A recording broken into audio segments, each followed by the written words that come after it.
जहाँ कभी हज़ारों मील का सफ़र महीनों में तय होता था, आज ये सफ़र सिर्फ चंद घंटों की बात समझे जाते हैं।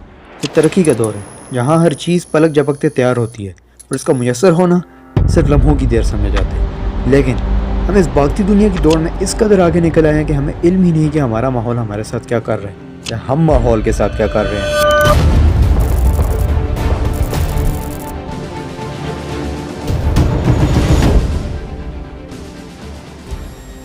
तुमने कभी खुद से यह सवाल पूछे कि जो सांस तुम अपने फेफड़ों तक पहुंचा रहे हो ये साफ भी है या नहीं? अगर तुम सवाल पूछते तो जवाब यही होता नहीं। रिपोर्ट्स के मुताबिक पाकिस्तान के कई शहरों में पार्टिकुलेट्स मैटर 2.5 की मिकदार हद से ज़्यादा रिकॉर्ड की गई और AQI 300 से 500 के दरमियान रिकॉर्ड किया गया, जबकि इंटरनेशनल स्टैंडर्ड के मुताबिक नॉर्मल AQI 0 से 50 होना चाहिए और अगर 50 से 100 के दरमियान भी हो तो कुछ हद तक ठीक है और अगर 100 से ज़्यादा हो तो नुकसानदेह हो सकते हैं। और पाकिस्तान के AQI 300 से 500 तक रिकॉर्ड किया गया।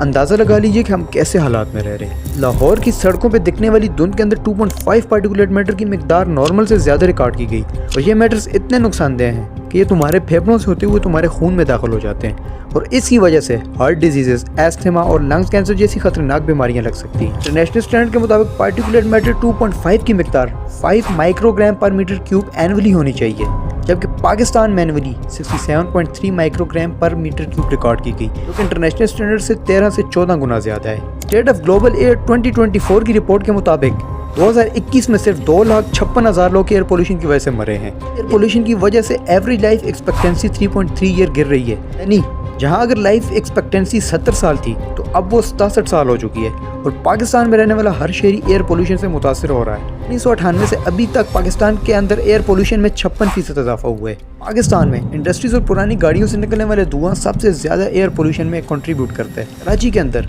70% एयर पोल्यूशन सिर्फ गाड़ियों से निकलने वाले धुएं की वजह से है और ये पोल्यूशन दिन ब दिन कम होने के बजाय बढ़ती जा रही है और इसके नुकसानात इंसान और माहौल दोनों को मुतासर कर रहे हैं। Air pollutants carbon dioxide, methane और ब्लैक कार्बन हीट को एटमॉस्फेयर के अंदर ट्रैप कर रहे हैं, जिसकी वजह से ग्लोबल टेम्परेचर बढ़ रहा है और इसके असर से ग्लेशियर का पिघलना, सतह समुद्र में इजाफा है, वेव्स और सैलाब जैसे असरात नुमायां हो रहे हैं। पोल्यूशन जैसे सल्फर डाइऑक्साइड और नाइट्रोजन ऑक्साइड जब वाटर वेपर के साथ रिएक्ट करते हैं तो इससे एसिड रेन फॉर्मेशन होती है, जो कि फिर हर उस चीज़ को मुतासर करती है जिस पर वो बरसती है। इसके साथ साथ एयर पोल्यूशन ओजोन लेयर को भी नुकसान पहुंचा रही है। इसकी वजह से यूवी रेज जमीन पर पहुंचती हैं और हर चीज़ को नुकसान पहुंचाती है।